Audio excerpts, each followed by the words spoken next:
Yuk, udah dah. Wih, Ini apa ya? oh, lagi baca-baca buku nih saudara. Ya, sehat. Alhamdulillah sehat. Gimana keadaan nih? Ya, sehat juga sih. Alhamdulillah sehat. Baca buku apa ini? Kebetulan hukum acara pidana saudara. Oh, hukum acara pidana. Oh iya. Ngomong-ngomong tentang hukum acara Iya, pidana, gimana saudara gimana? kan saya kebetulan kan ngambil saudara ngambil praktek pidana kan. Iya benar. Nah, jadinya saya juga pengen tahu gitu, gimana sih tahap-tahapan dalam apa namanya persidangan gitu Pidana gitu ya, ya. persidangan pidana. Gimana sih tahapannya? Tahu Oh nggak gitu? iya saudara. Oh iya, kemarin juga saya disuruh sih sama bu dosen saya tuh Bu Alvina saudara. Oh iya. Terkait dengan tahapan peradilan pidana tuh. Kemarin saya disuruh cari materi terkait dengan hal itu saudara, dan alhamdulillah saya ada pandangan sedikit ini buat saudara. Mungkin masih agak kurang maksimal, nanti sudah cari sendiri. Nah, yang saya tahu saudara terkait dengan tahapan-tahapan peradilan pidana itu dibagi menjadi 8 saudara. Apa tuh? Iya. Apa aja tuh?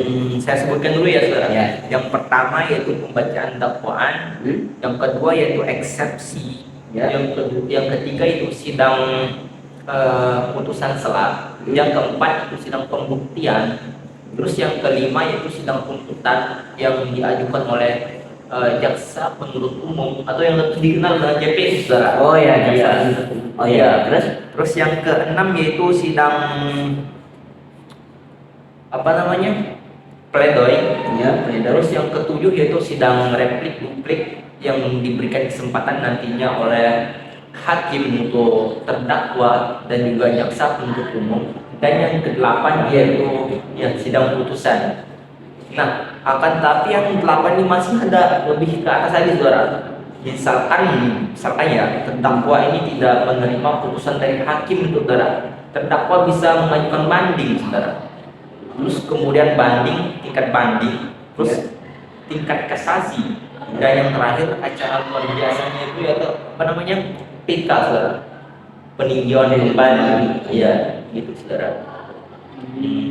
Berarti kalau tingkatnya misalkan banding kasasi itu beda-beda tingkatan lagi. Iya, beda tingkatan saudara. Misalkan kalau terdakwa ini tidak menerima putusan hakim di pengadilan negeri, bisa kita bilang naik level lah gitu. Oh, naik level banding, ya, banding ya. Nah, saudara di sini saya akan menjelaskan sedikit ya saudara. Ya. Bukan saya yang merasa paling pintar saudara ya. Ya. Ini kita sama-sama sharing. Yang pertama yaitu sidang pembacaan dakwaan saudara. Sidang pembacaan dakwaan ini itu dibacakan oleh jaksa penuntut umum atau lebih dikenal oleh JPU saudara. Nah, itu sidang pertama saudara. Terus sidang yang kedua yaitu pembacaan eksepsi atau sidang eksepsi. Perlu saudara ketahui bahwasanya sidang eksepsi itu tidak wajib saudara. Sifatnya tidak wajib itu saudara. Kalau terdakwa keberatan dalam bisa dia mengajukan eksepsi, akan tetapi seperti yang saya analisis kemarin putusan pengadilan apa kemarin, intinya putusan pengadilan itu terdakwa itu tidak mengajukan eksepsi saudara, karena dia tahu bahwa dirinya itu salah saudara. Makanya dia tidak mengajukan eksepsi, akan tapi dia mengajukan permohonan kepada majelis hakim. Kenapa dia mengajukan permohonan? Supaya diringankan. Nah, itu saudara. Terus yang ketiga terkait dengan putusan sela. Putusan sela ini putusan yang dikeluarkan sebelum hakim memutuskan putusan akhir saudara. Artinya putusan sela ini diputuskan kalau memang ada eksepsinya dari terdakwa. Nah, itu saudara. Yang keempat yaitu sidang pembuktian. Sidang pembuktian ini diberikan kesempatan oleh hakim bagi terdakwa maupun JPU atau jaksa penuntut umum untuk mengajukan alat-alat bukti saudara, seperti misalkan kalau kita melihat kasus pembunuhan ya saudara ya. Kasus pembunuhan ini kan banyak terjadi di lingkungan kita sekarang ini, apalagi di NTB ini kan teman-teman. Nah, untuk alat buktinya, misalkan terdakwa menggunakan parang, saudara, parang. Nah, itu salah satu menjadi alat bukti bagi jaksa bahwasanya terdakwa ini telah melakukan pembunuhan, melakukan tindak pidana dengan cara menusuk, misalkan pakai parang itu, saudara. Nah, itu salah satu menjadi bukti. Banyak bukti-bukti yang lain, saudara, seperti rekaman CCTV juga termasuk alat bukti, saudara. Nah, itu. Sampai sini sudah ngerti atau gimana, saudara? Ngerti sih kan. Jadi intinya tuh dibagi menjadi 8 gitu ya. Dibagi menjadi 8. Dan terus yang tadi sudah dijelasin yang ada namanya banding, kasasi sama yang paling tinggi itu tingkat PK gitu kan kemarin. Nah, di dalam sidang pembuktian ini juga ada apa namanya? Boleh diajukan saksi ahli, saudara. Saksi ahli ini untuk memberikan pandangan bagi hakim, bagi semua yang ada di ruang sidang itu, supaya apa yang dilakukan oleh terdakwa ini memang sudah benar-benar melanggar unsur-unsur dari pasal yang dilanggar, saudara. Misalkan pasal 340 atau pasal 338 tentang pembunuhan berencana, saudara. Nah, sidang kelima ini, saudara, yaitu sidang pembacaan tuntutan.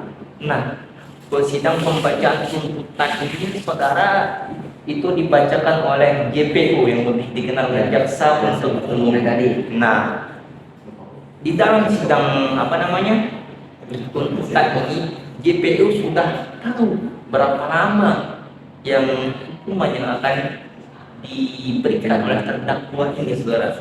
Singkatnya gitu, saudara. Nah, yang ke-6 yaitu sidang pledoi atau nota pembelaan. Nah, sidang pledoi atau nota pembelaan ini diajukan oleh terdakwa atau kuasa hukum terdakwa, saudara. Mungkin terdakwa ini tidak menerima tuntutan dari JPU, maka terdakwa ini bisa melakukan nota pembelaan atau yang disebut dengan pledoi, saudara. Nah, gitu. Terus sidang yang ke-7 yaitu sidang replik duplik. Nah, itu digabung ya jadi. Iya, bisa juga. Sebenarnya sidang replik sama duplik ini, saudara, tidak wajib gitu. Yang sesuai dengan yang saya jelasin tadi itu, saudara. Karena kan saya sudah analisis waktu putusan pengadilan. Ya. Pas saya analisis ternyata tidak ada replik, tidak ada replik sama dupliknya gitu, saudara. Karena si terdakwa ini sudah terbukti bersalah. Dia sudah mengakui kebenaran dari saksi-saksi yang diajukan oleh JPU ini, saudara. Makanya dia tidak mengajukan replik dupliknya. Akan tapi perlu diketahui bahwasanya replik duplik ini bisa diajukan secara lisan gitu, bukan secara tulis saja, saudara. Nah, artinya kita tulis, ya bisa juga, bisa tulis, bisa lisan, saudara. Nah, replik ini diajukan oleh JPU atau jaksa penuntut umum. Jikalau di dalam hal ini terdakwa melakukan upaya pledoi atau nota pembelaan, baru adanya replik. Nah, begitu juga sebaliknya, duplik ini bisa diajukan kalau ada replik gitu. Dia agak bersangkutan sama. Kalau JPU yang mengajukan replik, lagi si terdakwanya mengajukan duplik gitu, agak samaan dengan saling balas artinya. Saling membalas gitu. Terus yang ke-8 ya, saudara. Nah, sidang putusan ini, saudara, itu akan menentukan hasil dari persidangan itu, saudara, yang dimana isinya itu misalkan terdakwa terbukti melakukan tindak pidana, misalkan. Nah, hakim itu bisa memutuskan putusannya kalau memang di dalam keseluruhan persidangan itu hakim itu sudah tahu unsur-unsur pasalnya dan lain sebagainya, dan terpenuhi juga unsur-unsur pasal yang dipasalkan oleh terdakwa ini. Nah, hakim bisa memutuskan, saudara, memutuskan berapa tahun hukumannya penjaranya, ya bisa juga misalkan kalau memang sudah terbukti melanggar pasal 340 atau pasal 338 sudah jelas di sana. Kalau pasal 340 itu kan bisa hukuman mati kalau dia melakukan tindak pidananya dengan cara berencana dan dia terlebih dahulu, saudara. Nah, kalau memang unsur-unsur pasalnya sudah terbukti, hakim bisa memutuskan sesuai dengan apa yang sudah ditentukan oleh kitab undang-undang hukum pidana, saudara. Nah, itu, saudara. Terus misalkan terdakwa tidak menerima putusan hakim ini, saudara, terdakwa bisa mengajukan upaya banding. Nah, yang seperti kita agak singgung-singgung tadi di awal, saudara. Nah, banding ini, saudara, misalkan terdakwa ini tidak menerima putusan hakim di Pengadilan Negeri Mataram, misalkan, saudara, dia bisa melakukan upaya banding ke pengadilan yang lebih tinggi, saudara. Artinya bisa kita bilang naik level gitu, saudara. Iya, gitu. Nah, kalau misal tidak bisa banding, dia dalam banding lagi, dia bisa melakukan kasasi, saudara. Atasan lagi kasasi. Kasasi itu seperti putusan hakim ini ada kekeliruan di dalamnya, saudara. Artinya terdakwa ini tidak menerima, gitu. Akhirnya terdakwa melakukan upaya kasasi. Dia dilihat lagi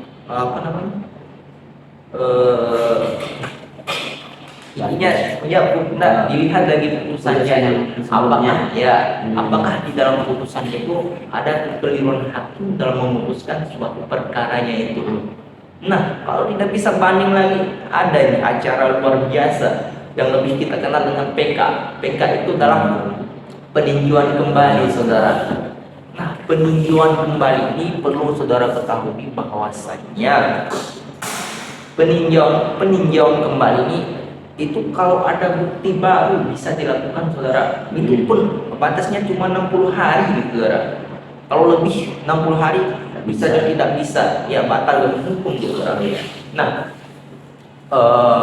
upaya PK ini kalau benar-benar ada bukti baru yang bisa memenangkan terdakwa, saudara, bisa dia dimohonkan kepada pengadilan yang lebih tinggi, saudara. Nah, itu PK, saudara. Tapi kalau memang buktinya itu sudah dicantumkan di putusan atau di sidang pembuktian, misalkan di gedung pengarang, maka tidak bisa diupayakan PK, saudara. PK itu dilakukan apabila ada bukti baru yang mau diajukan oleh terdakwa supaya terdakwa ini bisa bebas lagi, saudara. Nah, itu. Nah, seperti yang saya dengar dari penjelasan kakak saya, saudara, ya, ada juga upaya garasi namanya, saudara, itu. Yaitu upaya garasi ini terdakwa memohon kepada presiden itu secara langsung, saudara, untuk diringankan hukumannya. Ya. Tapi upaya garasi ini, saudara, itu sifatnya bisa ditolak, bisa diterima, tergantung dari keputusan presiden, saudara. Nah, itu, saudara. Jadi singkat lagi, saudara, terkait dengan tahapan daripada persidangan peradilan pidana, saudara. Itu yang saya ketahui gitu. Mungkin ada yang bisa ditanyakan atau ada yang belum mengerti gitu. Enggak sih, yang tadi itu aja sih saya udah cukup mengerti, yang 8 itu tadi. Iya, yang 8. Yang 8 itu tadi plus kan sama yang banding kasasi. Iya, banding kasasi. Ya. Itu aja sih yang maksudnya. Soalnya kan saya kan ngambilnya ke pengadilan pidana kan, jadinya kita harus tahu gitu. Iya, benar. Itu aja sih sebenarnya. Ya, yang penting sudah ketahui itu, misalkan kalau sudah sidang ke-8 ini kedua belah pihak itu baik JPU atau terdakwa sudah benar-benar setuju dengan putusan hakim, maka bisa tidak dilakukan yang upaya 3 itu, banding, kasasi, sama PK maupun garasi itu, saudara. Nah, kalau memang dia sudah setuju dengan putusan hakim, maka putusannya itu sampai sudah berlaku tetap, ya sampai situ aja gitu. Mungkin sekedar itu ya saudara. Iya sih. Yang saya bisa jelasin kepada itu, mungkin Sida juga bisa mencari referensi atau menanyakan pada dosen langsung gitu saudara. Boleh. Saya cuma itu sih saudara. Oh iya. Ya udah, kita lanjut dulu ya. Oh, Setelah kita minum kan. siap. Oke, dah, saudara.